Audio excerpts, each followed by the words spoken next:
Nikolo topanga kitio na biso tozonelo tokosepela to exhorter mwa mingi tokosa récapitulation tozongeli mwa muke matia ya semaine kontisima exhortation muke tosambeli mpo na bino parce que na semaine ezalaka na mwa ta ebele ya koloba na kati na mikolo to ndeko ozoya te okozwaka ata mwa poussière tokobwaka wana ekosunga mpe yo.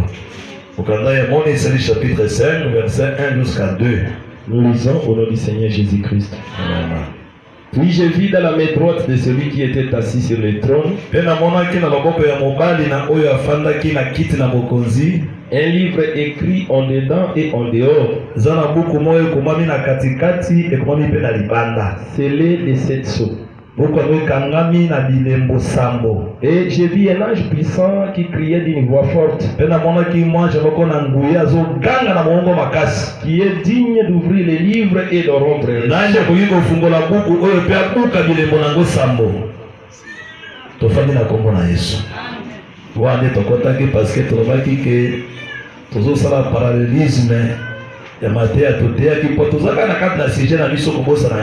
on l'a vu, c'est la parole de Dieu.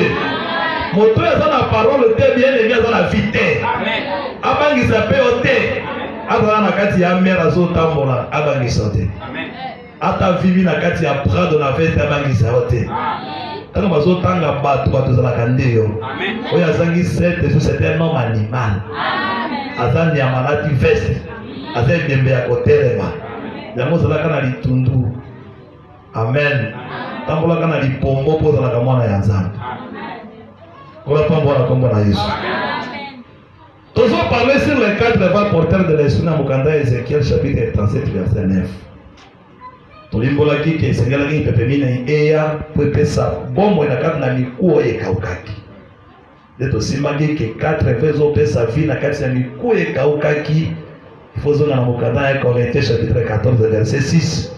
4 manières ya Nzambe ya koloba. Tubateo par révélation, par connaissance, par prophétie, par doctrine, pour la nini mikuye kauka, c'est-à-dire les gens qui vivent et soit vie. Amen. Neto libola qui faut comprendre un peu comme ndengeni bateaka par la prophétie. Bateaka la révélation ndengeni connaissance doctrine. Il faut comprendre nous aka nzembo te. Doctrine, révélation pour te. Bateaka la prophétie ndengeni. Tout ça, on va dire déjà nyonso awa. Et mingi bi prophétie zalaka kosimba likomi ya Nzambe ko situe yango dans le temps et dans l'espace. Tobela ki déjà yango awa. Amen. Mais tu vois que la prophétie, il faut faire attention. Il y a les signes prophétiques. Ilembo ya bisakoli.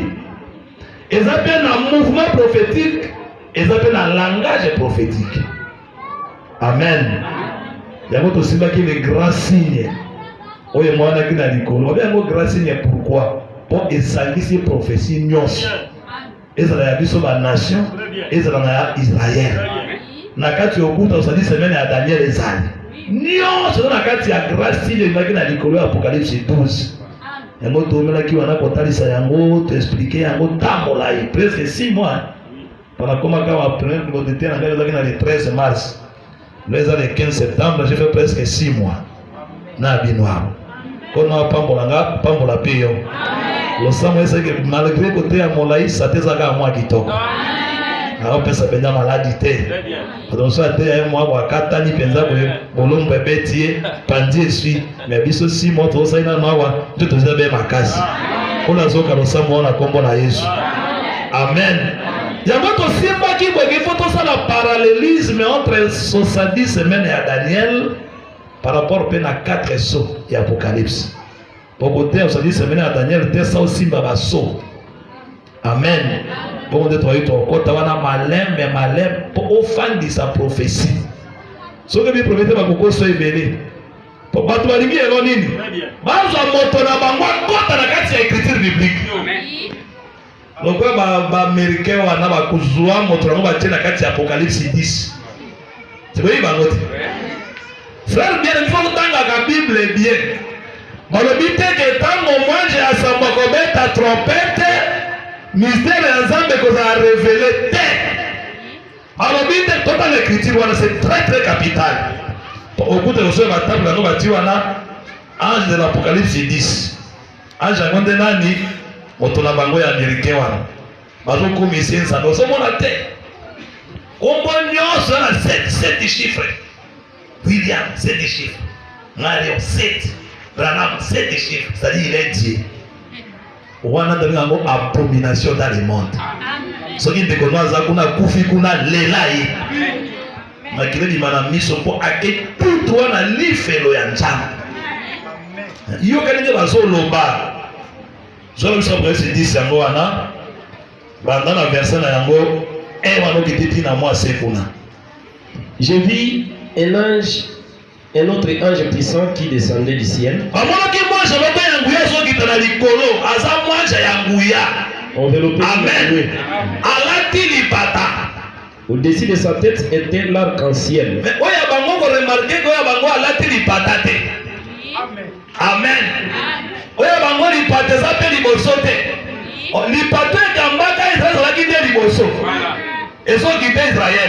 Soki etelemi bango batelemi, soki etelemi bango batamboli, mais bango lipata moto ndazo guide eza desima ya kichoko na ya. Omona ka foto na ite. Amen. Ya bango zakandia tala izakandia. Seke lipata ndande sima moto na liboso. Lo lipata ya biso le sainte pierre la liboso biso sima. Osoki ya se liboso ba porte ya plusieurs kofungwa. Kanisa Pierre. Amen. Ange azo guidé azo tambola liboso na ye. Ba porte de fer ekukana. Soko ti ange sima kuta ina porte de fer ekofunga mandenge nini. Bataka Nzambe sima mukongo te. Amen. Oza moto na sengo bien ebetera ko maboko. Ndenge na koma na libongo na miye bakata te. Ndenge na koma na assemblée de saints. Esiko bilei elenge zo bima. Esika vinyo eza clarifier zo sopana. Oza moto na sengo frère. Tanya no lisolo bi azange puissant. Aza enveloppé na ibe nué. Au-dessus de sa tête était l'arc-en-ciel. Et son visage était comme le soleil. Et ses pieds comme des colonnes de feu. Il y tenait dans sa main un petit livre vert. Mais qu'au jour de la voix du 7e ange, quand il sonnerait de la trompette, le mystère de Dieu s'accomplirait comme il l'a annoncé à ses serviteurs. Les prophètes, il y a une différence entre la révélation et l'accomplissement. Amen. Amen. Mais révéler qui est révélé. Mais moi j'ai à ma bomba mignons, ma terre nyos ya basakoli ekozala accompli. Amen. Il faut tomber un ange puissant sur le corps, il y a likolo ya mer, a tchepe likolo na terre. C'est qu'à lui pouvoir na mai, et pouvoir na mokili. C'est qu'à lui cause likolo na Israël na ba nation. Amen. Yo lobi que déjà yonde moi j'ai sa mobeti clairo. Mais tout le monde ezamba zo renyete. Oh ma bien zali kokisa ipena note. Potamoni enlève mate. Tomoni Armageddon te, tomoni goge magoge te. Ekokisa mindenge. Baramoko to déclasser aza mosakoli ya lokuta. To pese carton rouge te mais carton noir. Pour ce cas ce carton rouge a besoin d'un terrain après des matchs. Carton noir c'est-à-dire to déclasser bien na terrain. To longoli avec ce match te. Amen. Et il faut comprendre les prophéties bien.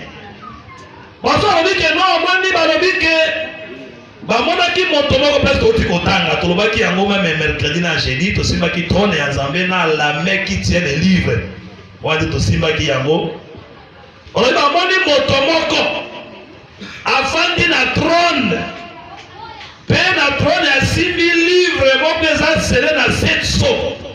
Amen.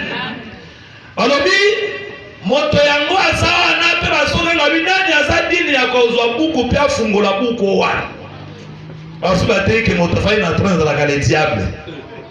Le diable pourquoi asimbi livre za chasse na yo au te ape kitoko na kinzuzu pe na au sa pe lolendo to ozo te ya mabe. Amen. Abi asimbi chasse ya bana bato livre yo na chasse ya bana mais na bénédiction mais diable nda fandi na trône asimbi yango. Il fallait moto moko ya moto le buku wana pa fungola buku we kanga ba ipono efungwa malokuta. Amen. Et moi je peux comprendre moto ya fandi likolo ya trône. Nde tozwaki na mokanda ya Moïse le chapitre 4 mpo na kende kotala baaspe ya moto afandi likolo na trône mpe todefinir ete basoki ezalaka diable to ezalaka nani mpe tozina mpe loboko esimbi buku ezalaka loboko nini to mpe loboko yango nde nani yango tozwaki mokanda ya Moïse le chapitre na yango 4 okotangela biso wana Après cela, après cela, je regardais et voici une porte était ouverte dans le ciel.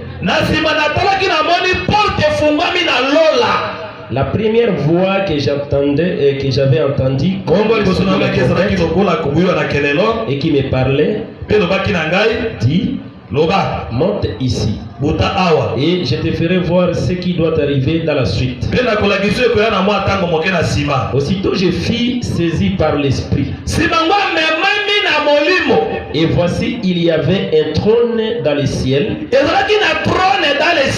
Amen. Il y avait le trône dans le ciel. Trône ezalaki na likolo, trône eza na likolo, trône ya ngoa. Eza na likolo tokei. Je m'excuse. Et sur ce trône quelqu'un était assis. Celui qui était assis avait l'aspect d'une pierre de jaspe.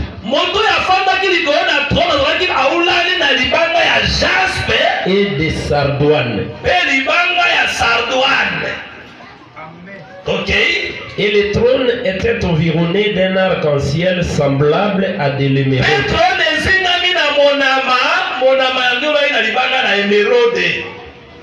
Amen. Autour du trône,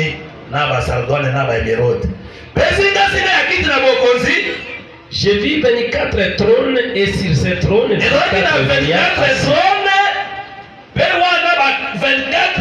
bafandi likolo na batrone wana bazaka te mibange bazingeli nzambe solo ebe mibango basili banini banzete asuki pembe balati bilamba ya pembe et sur leur tête des couronnes d'or. Mpe na mitu na bango ya des couronnes d'or bazala bacouronne d'or na mito na bango bacouronne ezali osisi du trône sortent des éclairs. Suka na tawana. Amen. Soki comme au milieu du trône et tout autour du trône il y a 4 êtres vivants. Tu vois que ceux qui ont tenu un moment dans le français que ça mobulu. Parce que comment va tomber madame Minei. Baza au milieu du trône. Quand le maire Minei, baza tout autour du trône. Mais baza 8 idées. Parce que baza 8, 4 en milieu, 4 tout autour. Mais ils sont 4.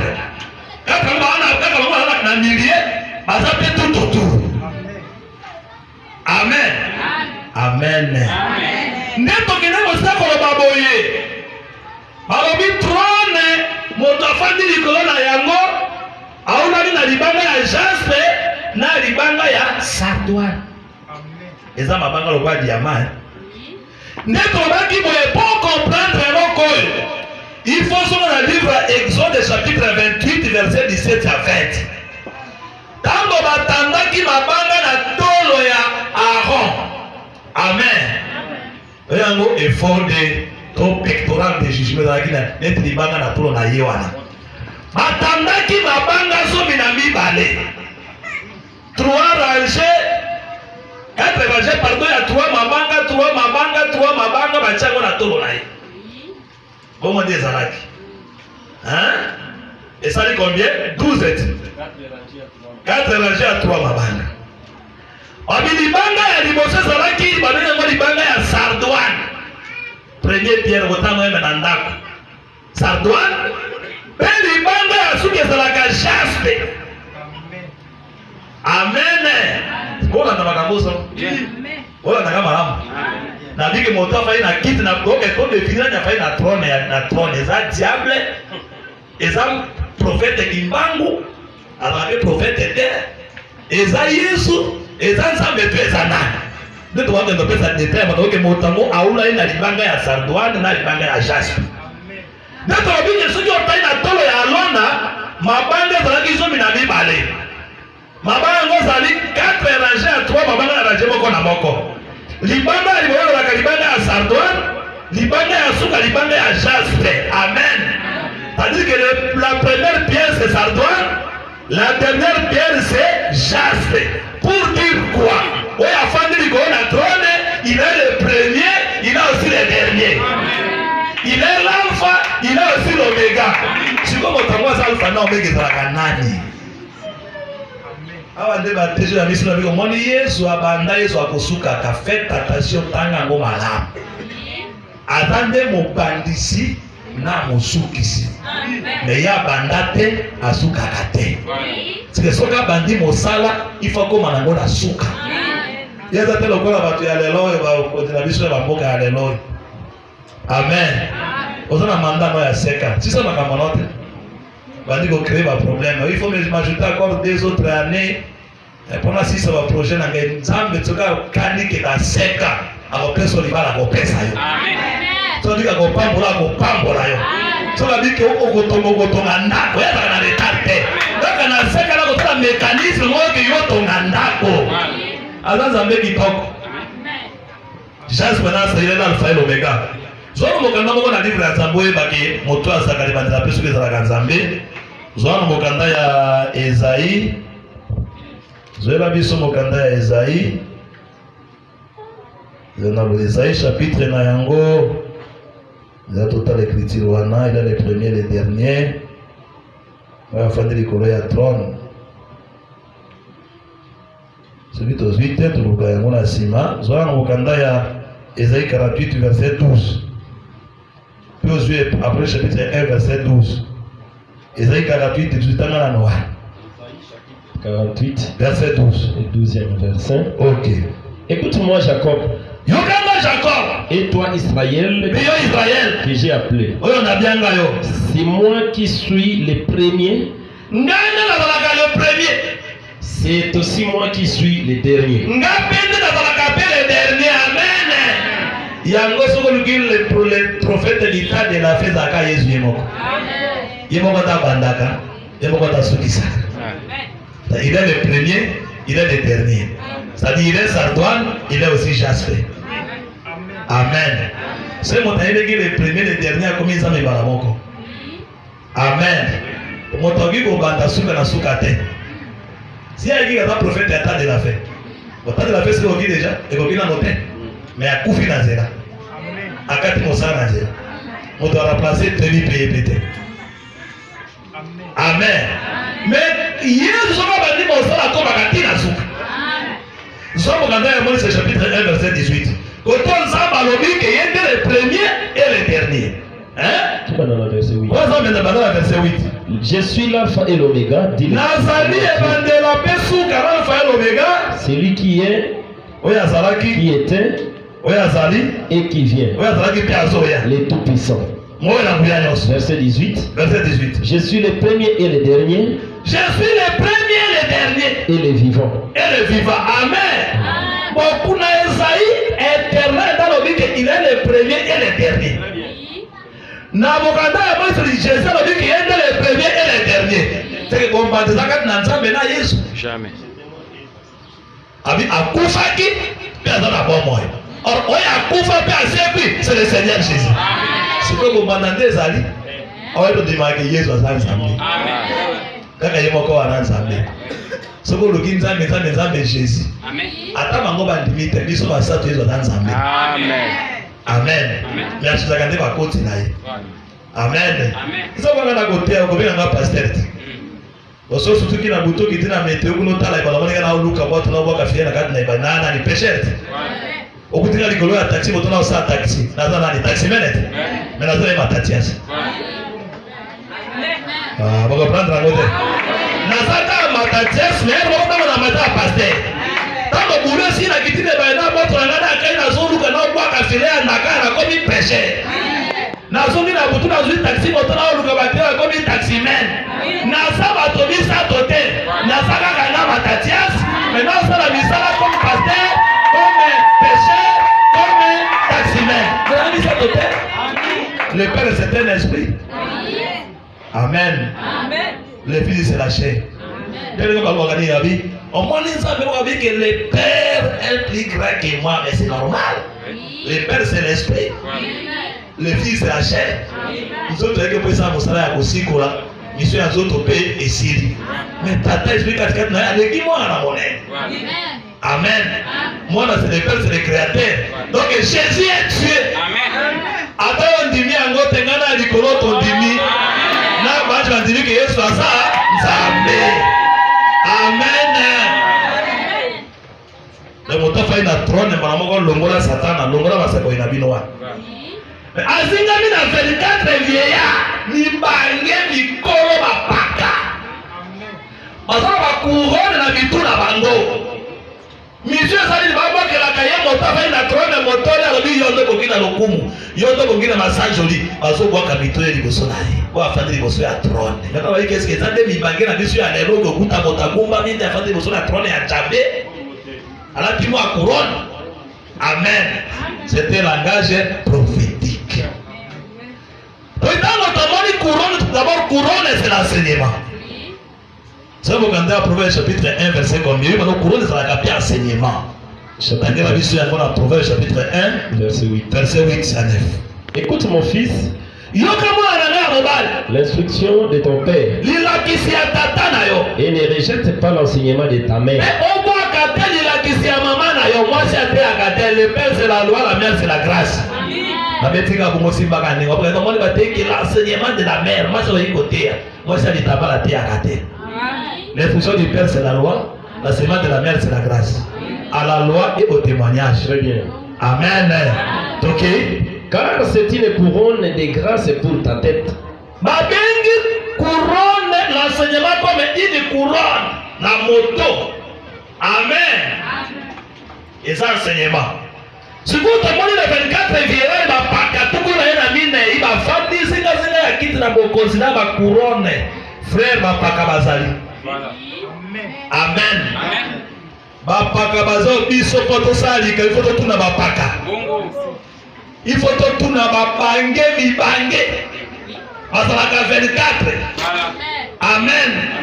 D'ailleurs katika lobibo ina mukanda katika chapitre 1 na solo basolami tabiki tala. Mokonzi azinga mina entourage na ye. Pe malasi na ngai ezo kende pa ya mokonzi. C'est-à-dire que soki malasi na yo zo sala yango. Endimami na 24 vieillard te. Nzale ba kodima yote. Amen. On comprend les 24 vieillards. Biso zaka batu ya lobi. Mais ya aussi des critères, on sait que critères nini. Pasteur Nangai. Job chapitre 8. Job chapitre 8. Merci pour la mémoire, ma question la écriture. Le 8e verset. OK, yoka ba lobi madame yoka. Interroge celles des générations passées. Likambo nyoso lingyo sala. Balobi o interroger batu ya génération passée. L'église de Météonios au Sahara. Bon tout na batu ya génération passée. Amen. Avant ça, la likambo, toute la génération passée. Tout na kaba paka. Aussi si vous avez sois attentif à l'expérience de leur père. Yosa na bokebi na expérience makambo ekomela bango basala kaboni. Oya nyoko makasala kaboni afika kazambe. Mota kufeli bana, kufeli bilanga, kufeli bandako ekwe tout ça. Afika kazambe. Babi te finga zambe na kati ya supra afika kazambe te. Amen. Wote no supra se komela ka osala kaboni. Amen. Amen. C'est bon comprendre les gars. Donc la génération passée, ce sont les 24 vieillards. Amen. Avec des couronnes et des enseignements. Amen. Là, on va dire que même David, très bien. Il a pris 24 classes de sacrificateurs au Canada chronique. Ensuite, la charte a fait 24 classes. Amen. C'est que chiffre 24 est bandakala. Voilà qu'il n'a pas besoin d'aller au Sam, au Salam, tout autour et arche de l'alliance et ensemble. Amen. C'est-à-dire, arche un peu comme un trône et ensemble, là qui ont trouvé la 24 classes de sacrificateurs. Nzambé peut la trône, la 24 vieillards. Qui sont les 24 vieillards? Les hommes à Pakayasu qui peuvent mettre au Kanabara. Les prophètes vont représenter la 12 fils de Jacob. Les prophètes. Amen. Amen. 12 fils de Jacob représentent les prophètes. Il y a Ancienne Alliance. 12 fils de Jacob. Comme on arrive à Netina Bezame. Pas à combien? 12 étaient. On représente tous les prophètes de l'Ancienne Alliance. Amen. Jacob a peut-être 12. Jacob a tapé soleil. On marchait à 12 heures. Amen. Jacob a tapé année de grâce. On marchait à 12 mois. Vous aussi, m'en bien. Amen. Amen. Amen. Abraham a travaillé le père. Amen. Isaac a pas agapé les fils. Jacob a travaillé le Saint-Esprit. Bon, Saint-Esprit est dans le chiffre 12. Ce que tu 11 mabanga qui t'a dit. Voilà. Amen. Il faut 12 ça. Ma femme dit 11 va dire rien. Ah, il toque, mon passage au lui. Donc on plaitait 12, ne monte kokita. Quand il s'est dit dans mon Carmel, il faut 12 pierres. Amen. Les 12 fils de les prophètes de l'Ancienne Alliance. Yesu pas comme un véritable Jacob. Il a aussi choisi 12 apôtres. Amen. Ce qui fait combien? 24. Pour tout le monde, l'église est tout dans les vieillards. 24 vieillards, c'est-à-dire que nous sommes édifiés sur le fondement des apôtres et des prophètes. L'ingombe c'est là comme on côté aux alibanda à la vieillard. Amen. Amen. Parce que vous savez ma campagne on a besoin là. Mais vous avez tout c'est bon. Soko lingota c'est comme la Bible parabole soit na kati ya Bible. C'est pour ça qu'il va te afanda. Quand on va essayer de mouler pour nous battre na bakoya wate. Parce que tout le monde connaît Obama. Amen. Donc les 24 versets de Bangé à ceux qui permettent. Ce sont les 12 fils de Jacob qui représentent les prophètes de l'Ancienne Alliance. Na 12 apôtres et à Jésus. Nous sommes édifiés sur les fondements des apôtres et des prophètes. Nous sommes à 12 vieillards. Amen. Même quand on a yo, tout le monde a dit bosso. Voilà qu'on y m'a tata yo, allez on a colata. C'est la vola taïla matunaka Rebecca la takinengeni. Sarah la takinengeni. Léa la takinengeni. Hein, frère yo vola tapé pantalon, au coiffé pe souki na yo, tunaka pe Isaac la takinengeni.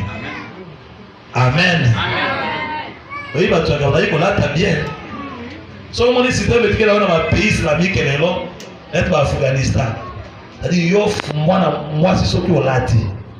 So qu'on a qui c'est parti du corps ma bête au massage. So le taliban va être dans le taliban qu'on a bon aller au ça. Les va être un système à Kalamwa moi c'est à la divoire a dit la mise au pamba. Tina makolo. Et là les abou dans le Congo. Amen. C'est vrai qu'il m'a dit que non, mon île, des gens qui ont la carte qui s'arrêtent, sont à jeune fille. C'est vrai qu'il y a des gens qui ont poussé, parce que les yeux sont candis. Mais tu sais que comme il y a un bouton, on a un peu de matière. Mais ça qui bien. Tu dis qu'il m'a dit la carte de Mboka, il y a un bangote. Amen. C'est ma petite la société, on a un bilamba, comme ça, la changer l'oleille à bilamba. C'est terrible. Amen. Avant ça, on a dit que Songolo. Avant mettre à moi si dans ma coiffe, tout n'a vu. Est-ce qu'il s'est avec la machine? Amen. Les avec la machine. Avant la deuxième bureau, tout là. Et puis ça va prendre la capacité de balai. Tout le monde on dit. La Bible dit que c'est pas avant la des alliances. De Jérusalem. C'est quoi notre obéissance à nos bananes? Oh, c'est quoi la capacité de balai? Les 4 et 12. 4 évangiles, les 12 apôtres. Amen. Si ça va dans la grande messe, chacun va dans la grande messe, ça n'a pas colonie. Il y a beaucoup de 12 pères propositions. Oui, ils ont dit bon, si on a notre côté, on va se remettre. On a mon cerveau, on va dire qu'on change, à Chinega, Zanaki, tout ça, on a mon libre bangé lié. inséré bon mon ina bakisema deuxième bureau peut faciliter à pemaka na bien pemaka. Amen. Amen. So ubali basi ani balete baba kwa libanda. Amen. Umaso kubalaka basi mosuka. Oza na Yesu tena na yeye. Alikiba si Yesu na kitoko. Amen. Frère bweko ndima. Amen. Mwasi ndo andako alikiba si tu ya mondo tena kitoko. Amen. Solo ngeke poma na kitoko na yeye. Omona ya pembe ya miendo ya milai ya mukuse ya chocolat ya jaune soki ya couleur nini ndio komi na loyo meyo ponika kai. Yeko bata kotoko ni mokolo o akokina kali susu te. Pona komi licencié, pona komi médecin, pona komi docteur, pona komi professeur, ya soki na deuxième primaire, deuxième secondaire akokili susu adasu na niveau na kati niveau na ndeni. Yo le Yesu na niveau. Yesu abali biso atobi tolokake biso na Yesu. Tomato pamba ndana koti biso na bokisi biso. Souvent les gars t'as lugué personne lugué va former la carte de langue va français. Oui vraiment il est bien à mon niveau je suis devenu au château na mongo comme à mon aide. Je vois le niveau tout comme va proche va gouverneur la province va député. Dans ma période quand on a entré faut quand même moi français de langue ni. On se dit que langue là lingala pas la français. Tala bosso na biso africain. Beta lingala. Lero ni kisageza kangambo na ngaye, ngana ndako na ngaye na wafa mwana ifuna bakisema mwanoko ya mboko na ngaye. Abako abeko la français na kilasi. Aiba mwanoko ya bokoko na ngaye akimbesa abambesa. Aiba teke ba pesa ka mbote. Aiba ndenge ni bateloko ezaboyi. Amen. Aiba pe lingala biso na ngaye ba pe lingala barabu. Nde français na kilasi. Leo mwana utuna mwana kwa ndako ndako mwana mama za mwana kotala ngelo. Mwana ke wapi? Mwana koli mwana ya bakatra liko lo batende ngeni. Demo mande mama mosala ye. Angola ba kabe français. Ouais la maman. Maman est partie à l'église. Nalo abomi bana. Mwana ko wala ba lingala te. Na culture de soto batela yango. Amen. Même côté ya ba frère. Moto na bateya kitoko ya koteya. Mais si vous pouvez pas te bateau, rien à mon encore maîtriser yango. Je vous salue au nom de Jésus. Aujourd'hui, je vais étudier les Écritures. Nous allons prendre l'Écriture, je vais prêcher en français. Si vous voulez voici les mamans, la papa, on maîtriser yango. Façon la langue est évangile éternel. On est quand même lingala te qui topoke tena qui topoke. Pour comme on a lingala va être interprété là. Oui kimbole mata. So me tena kimbole. Pour comme on dit kimbole interprété là. Tout compliqué makaboga pamba. Tout ça makaboga pamba wana ti. Yo kolikana kisangani hapo. Kisangani ndio sasa lingala zao. Et batu wale wanasema na voici je suis c'est ça. Amen. Donc mon papa il a trône c'est tué. 24 ans tu vas comprendre un mot déjà hein. Mais les 4 êtres vivent dans la kabato quand on a fait dire que on a moi moto na koshi, on a moto ya ngombe, on a moto ya elongi ya moto, on pata na moto elongi ya aigle. Ndio ba desena si ba te moi de ko ba pungi si ba kengele. Pour on va ça ba desena on va dessiner avec mi bangeso mi na mi tuko ba fandi na ba couronne. Wazee mwa batumine batiba ngona moka na ilongi ya moto moka ilongi ya pongo moka ilongi ya ngombe na moka ilongi soki ya nini wana. Amen. Sont des langages prophétiques. Les 4 êtres de la Kanzambe yé boko. Amen. Amen. Azalaka lion, azanfo, azan la face de l'homme, azan pe la face ya aigle. Amen. Il est au milieu, il est aussi tout autour. Quand mi 4 êtres il va dans la katikati, il tout autour. Fait yo bota ka trône ya Nzambe. Amen. Azaka na kati na yo. Amen. Azaka pe tout autour na yo. Amen. Il cape tout autour de ce qui les craint. On va les abazaka. Ana kati na yo, fanda trône ya Nzambe azaka pe yo moto. Et puis azo cape tout autour na yo. Et ça gagne Nzambe mona dans la galerie de la tribu de Juda. Amen. Comme on dit roi comme royauté. Amen. Azar roi parce que les rois c'est les rois.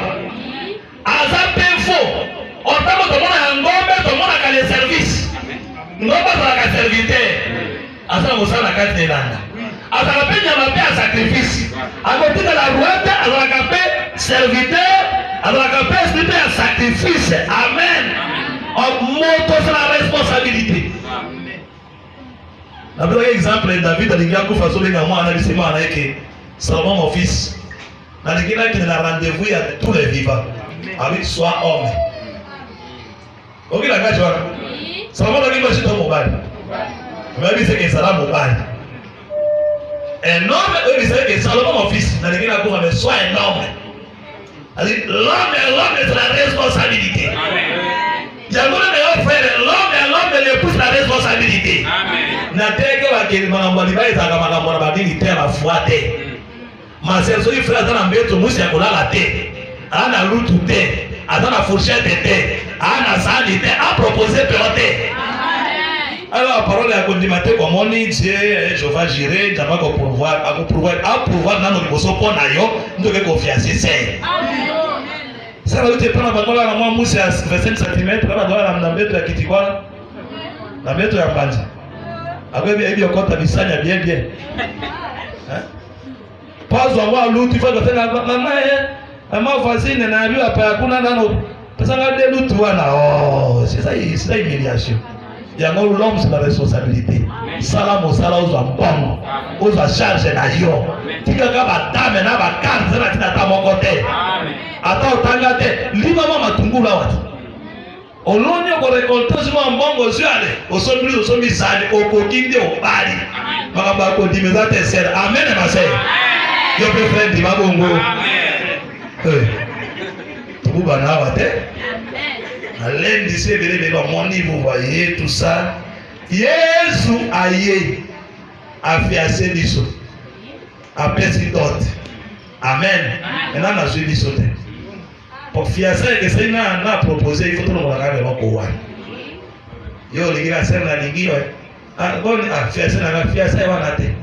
Eza proposition. Fiancer na pas mon pesi dot. Azo c'est la sorte ma pambo la bango. Soit à l'occasion ya kofanda nde fiancer yango wana. Le moi fiancer ya papa mwana fiancer yo pesa ta girete papa et puis belle famille était fiancer la kaiwa. Na tano so frère mo pomba le ki ona récupérer o le la wate. O le la wate o ba moto ina mwasi te. Ataki mo se proposer. C'est la monnaie mo so yebe kaka bimisi la ba mama. Sibia baba bimisi ba ale so ki ba o jina ba pesa o jina ku a récupérer ya bo c'est zilana no wana na ka ukataka kufanya. Pia sasa ende ya kwa. Amen. Si Yesu sopima kilate d'autres wana te. Abenga na keli boso. Na yo ko bongisi sika pona bino. Amen.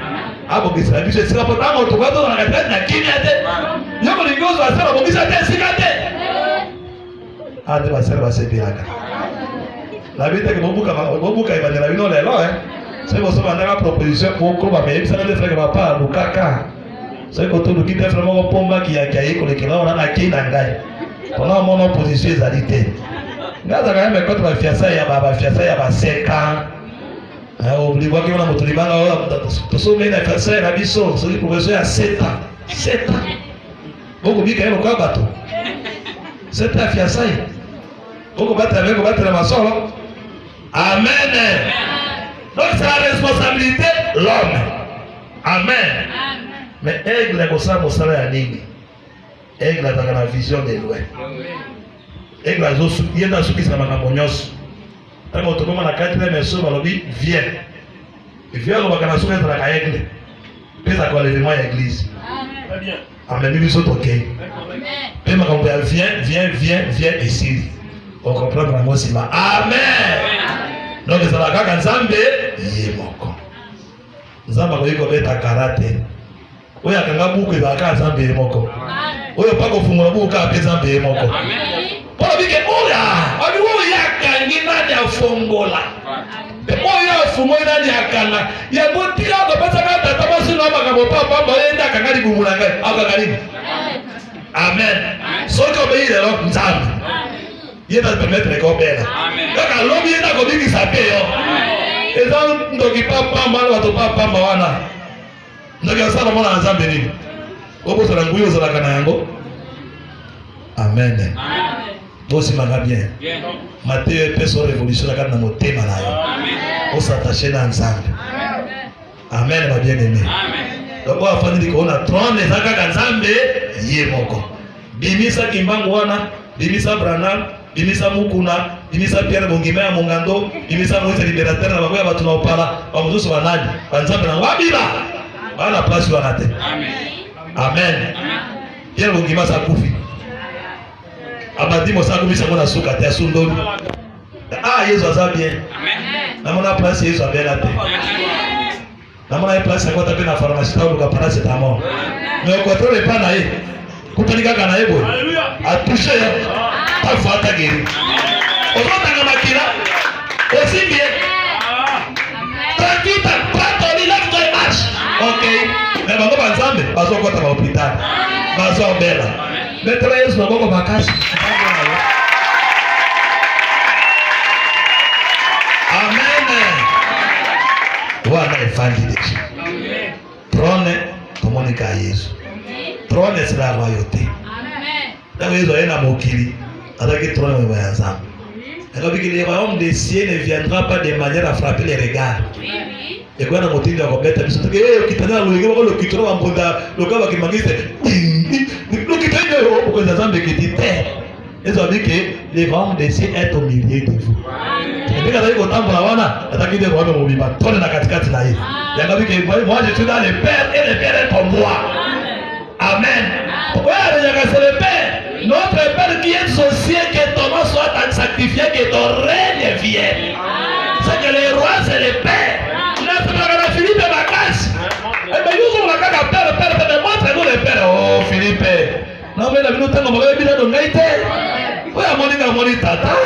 Si tata n'est ngai. C'est que le Père qui est c'est Dieu. Amen. Un fils, un enfant nous est né. Un fils nous est donné. Amen. Bon conseil que nous m'appelons Kanaï. On l'appellera admirable conseiller président. Père éternel. Amen. Tata ya seku. Yesu a dit Nzambe. Père éternel, faut t'attaquer Nzambe. Et puis ça dit moto abandate à soukakate. Père éternel, notre Père c'est Jésus. Amen. C'est lui le roi des rois. Fan de la trône là. Amen. D'être aussi le poteau de Mosambe, la trouva qu'il y a aussi la main de Simbi beaucoup. Et ce n'est pas n'importe quelle main, mais la main droite. La main de puissance. Souvent on dit main droite, c'est main de la main à puissance. Amen. Loboko ya kobatela. Loboko ya kolongisa. Amen. Azodisa Farao boye. Ayibisi Moïse etant avec tala. Komi tungisa fona Farao te. Nyonso ya kosala wana Abi loboko moko ya nguya eko obligé ya bimisa bio na Égypte. Amen. Très rapidement dans l'écriture to 4. L'écriture wana Exode chapitre 6 je crois verset 1er. Moïse, l'Éternel dit à Moïse, tu verras maintenant ce que je ferai à Pharaon. Une main puissante les forcera à les laisser aller.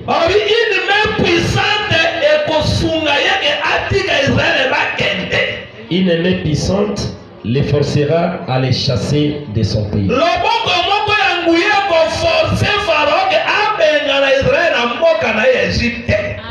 Amen. Tika ndokia landayo. Tika magicien landayo. Bacha kise siko tekaka. Na biro nayo. Mais une main puissante et qu'on force que abandonner yo. Que ayoka yo somo. Abengo ki ozo la kandoki. Ozo la karosi chrétien. Ozo la magicien. Kimanga na ozo la karosi. Na andi na aleki ba rosi chrétien, aleki ba magicien, aleki ba marabout, c'est le Seigneur Jésus. La super puissance. Champion toute catégorie dans la catégorie Jésus. Et dans la catégorie sortée. Alors la champion toute catégorie bon to kaye a bête. Na la isa ye a bête. Magicien ye a bête. Na marabout ye a bête. Au fond on ye a bête. Masombo ye a bête. Ndimo ye a bête. A bête à bête à bête dans la champion toute catégorie.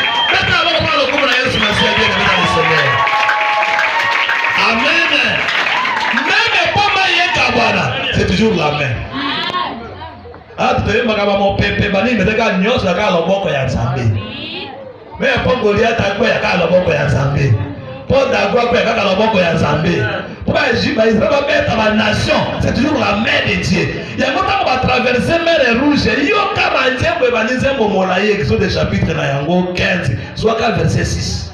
Ta droite, ô Éternel, a signalé cette force.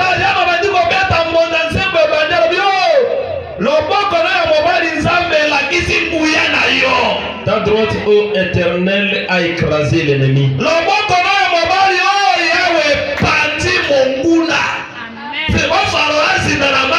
La main puissante.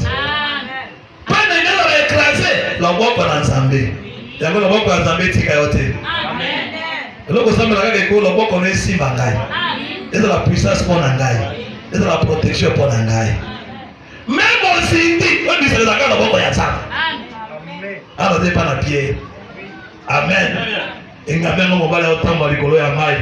Asema ngo sambla yango soki ezo biso ke kendeli bosoko tika kola bongo te. Na sipela na mwasi wana kufulaka mwana na Elise. Akoprendre ke motabisa le tragande Elise. Kama kena ngowe pa Elise Elise atindi Gehazi akende. Mais moi ça l'a qui précédé. Amen. Gehazi, on dit, tu fais mon coton Gehazi. Gehazi akeli bosso et moi comme moi ça atika ka pas na Elise. Gehazi akaze manœuvre kuna mwana sécurité c'est l'état des prophètes. Pour lui que pesa makate. Parce que moi ça soya kana Elise ndio akoti na kati ya chambre na ye abikisi mwana. Mais Pierre akopela kite. Yesu alibisimoke de baka sa debale. Yake likona ngomba zo sambela Pierre amoni ke atoke ndele ko sabise zalite kaza grand pécheur na pécha na biba technique ya ko fêter ba mbonge ba litoje ba master to traverser sako yana makolo akoluka bato emoka ko tra marque na ye effort ya yo kolonga te makazi ya toto kolonga te tika sababu ndaka ye ayo garder silence ya mwana va chance wala rétribution ça lui tomber ko so na te koleka pe tanga te bili bato na moko yo. Est-ce que vous avez un moto les hommes laissent pour en Amérique? Est-ce que vous avez un moto les c'est pour Sakani? Ngaze mwana mbuza. Na mbuza wa kundeza tu kwa kufate. Ngaze mwana mongelema. Ngaze mwana mombole. Tuzana ba ifesa so ki ifesa ba ifesa ki ifesa. Ike ba mbole wa bia telo ba bia tambola. Ifesa. Tuzana ba ifesa na biso. Biso na mbuza tuna bakake ya somo medio ko kufa. So kena monjamboli bakunda ezali. Okena molo na kosi na moyo mosali ya Nzambe wana evangeliste Chimikola pango na kombo na Yesu. Andilike kutizana ba monjamboli. Bumba pe baba kunizali. Mama ngondole. Ndesi betera mbuzi angwa. Okepewa na ngambo na lubunga na bakumu okuta kuni ni losokote. Bakumu na kati te. Kila bangi sababu papa pamba wana. Soki litumela beta mabolongo fukama. Ibi sasa mekolonga ke mwana afanya sababu retribution. Za makolongi sayo. Ata basi ngara babondoki nyo sisi kwa zala kabara makolongo te. Pierre pena watazwi kai. Wa. Bako die bwa. Eza likoona ngabite ta petio sala sasa isambla. Na biba kendele ba wete ko toko zala to ka isala kat ne bale. Toko ka siko yemo kama ndiko tindika ba mo pepe. Ila tinaka mo pepe wa. Na pesa ba ekritiri wana so bomba kama te. Oya bimisa ngwa pesa la kai. Oya tumbo la kapongeza la kanzambe. Opa kisa kapongeza bibeza la ka tenzambe. Soka tomboli ndio ya kukitisa. Amen. Sepo yo tomba mine loko ke pena ngakisi te. Okendo kosilite barandi ba bato bazo evoke ba morte. Ila ko lo tomboli mbongyo. Soki na za pia kalelo yo ndo sepele kutangai. Yo pele kala kosunga ngai. Akosala au nom de Jésus. Amen. Amen. Pierre toi. Okay, bien marche azika kana kutu. Abi mo pepe. Simano bangwana bayebake. Soko tambuli sanga yo koyoke loko. Barobio bana ngona na lingala ya kitoko ekumbaki. Ndemo pepe ya bakasi. Pasema mota ndimiringai. Panga yeko ligala melingana kasi. C'est-à-dire ekumbageza tapete moko ya makasi. Tourbillon. Mon pepezo beta penza gweke. Pierre ameki manevre ndenge nyos. Ba technique nyos ayekola mona bosala ya pêche que soki mbonge so ya na tout droit boye ko chamba to na mopanzite chango tout droit pombonge batakele kaka so beta mopanzi apetre ko kozinda olokele ba ya ngolenge basaka na bagenya Pierre ameki teknike nyoso bwate zuri kaka kezinda. Amen. Ndaza nikaka na 4e éveil. Isabella le pourquoi na yango. Amen. David yaka 4e. Tango mbongezo tumba. Mbongeza ngape Goliath. Amen. Azo ya 4e personne après bandeko misato ya liboso. Kokoma ne Goliath akpe. Yesu passe le 4e éveil. On t'a voir la 4e éveil azo comme le soleil. On t'a voir la chiffre 4. Azo que de pourquoi avant taper na kati ya moto, akuta 3 personnes, ya mine pas moto si la vacances. Na service matin ya nyoso na ka isika mo pende. Ozo comprendre vos sokoli déjà. Amen. Mais moto quel est cet homme de Jésus? Ouais, son temps on dit on a mal au la mamelo pour la libanga. Il a le pouvoir sur les eaux. Amen. Azoya. Pierre a dit tinga na loba ne balo na tika ko mona te moto atambo aliko na mai. Oya zende fatome. Attraper fatome son. Nakuta débat na quelque part. Ils ont de la fatome. Mongoli fatome c'est lui qui va le revenant. Comme la fatome c'est le la montre moko diable te. So motangi na kati na dictionnaire fatome c'est lui qui moto ya kufaki azongi na bomo. Amen. C'est des fantômes ya ngwa. Mais quand on dit que la fantôme est un mauvais esprit. Fantôme. Bah moi si moi on dit mais la wapi. On paye pas les gens na mauvais bezala. Bon, c'est quoi ça wapi ngambo bango bazali. Panique ya ndiko soza kama na mahali attention ko piquer wa. Vous avez na somo nano ya mbongela mo pepe. Kote wa mona boye mongoli ko na mazo na kaka tutoka na watu na bilo. Bandi ganga. Yesu azabi alobi non. Rassurez-vous, c'est moi. N'ayez pas peur. Ah oui, c'est pas la tombe de la voix qui est opé. N'ayez pas peur. Asa wana liboso na yo. Ata mbongezo beta koganga te. Ata na libazi biso banga te. Asa pembeni na yo. Aibi difficulté na yo. Aibi problème na yo. Aibi bosenga na yo. Akusala. Ata lelo te lobi akusala. Asa pona mosusu lelo, mosusu na poka, mosusu lobi, mosusu mois prochain, mosusu na année prochaine. Akusala ka selon ndenge motema nelingi. Amen. Pierre pe motora tembe na ko Yesu ka beti petit na imoko boye. Abi oh. Jamais. Pona ndibageza yo. Benga pina tamba liko na mai. Abi bimana bato yaka. Pierre pe akitipe na mai. Bandiko tambola. Ata mabi petit acha kitime singapi. Ile na ngota ukana ite. Amen. Ebi so ipela tambola kati yako mepa na Yesu. Azonga pena bwato, bato bakomisi penza mbelelo. Abi Yesu atambola, ebi atambola iko na mai. Ngolo kwaza wakaka ye moko. Amen. Abi Pierre. Tano. Ebi so yimo bezo beto kotala kania gauche ni à droite. Tala kaka Yesu ne longi. Ndere watu basala kana tango nyoka yaka yangwa. Serpent ya désert wa. Watu batikala utala pota na yona bangoso kufa. Tulobaginde ke soko tali nyoka na motako yo biki. Yo nyoka sio yo tala Yesu ne longi. Motala wa satango asuye wapi? Pota. Yako tala nde pota. Ta ezole ka okufi. Ata nyoka sio yo pota la bonene ya pota te. Tala nyoka na motako. Nengela babani atalika kweza monene lokola fleuve Congo. Kotala kote, talaka ake Jésus, alikilika kunangana monene. Akosala. Amen. Pierre abala tali mopepa yo. Atiki boto mwa mosika, kizunguzungu ekangiye, amoni monene ya mero. Oui, motoko bana kozinda ko kende wana. Siko Yesu asalika reconnaître que yenda bikisaka. Seigneur, sauve-moi. Yo pebele la kande ganga kande. Bakobeka lo sabu ya de prière yo yakate. Jeno yakate. Mi ozo zinda zo ganga te ko kendo melami. Oko melama. O ganga ezande lo sabu. Abengi jeno yaka. Lo dimanche yaka. Nege to ganga wa ayo kidiso. O nege zinda na mai. Asabi mi o de Jésus. Amen. Dimanche. Amen. Ndesi kaki Yesu asala nini? Atinde la Pierre loboko. Amen. Wewe nimisa Pierre na kati ya mai c'est la main. Loboko bien bloqué bien na kati ya ememi oloboko za na tabina samita note yagwa tinipenga matatias nalo ngona kati ya naye mayezo ligeme roa na ikolonga te au nom de Jésus Amen.